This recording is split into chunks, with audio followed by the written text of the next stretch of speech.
Tinanghal na tournament MVP ng Reyes Cup ang rising Pinoy billiard star na si AJ Manas. Nagdala si AJ ng mga crucial na panalo para sa Team Asia sa kakatapos lang na tournament na ginanap dito sa Pilipinas. Present din si Pinoy billiards legend Efren Bata Reyes sa awarding. Kabilang sa naipanalo ni AJ Manas ang final game kung saan nakatandem niya ang kapwa Pinoy na si world 9-ball champion Carlo Biado.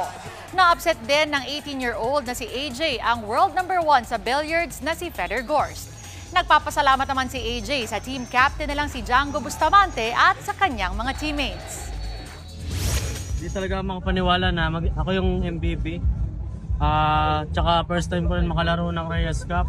Hindi rin ako makapaniwala na ako yung pipiliin ni Coach Django na maglaro.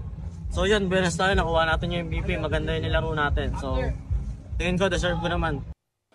Mga kapatid, Cheryl Hosing po. Maging maalam at may pakialam sa mga napapanahong issue at headlines.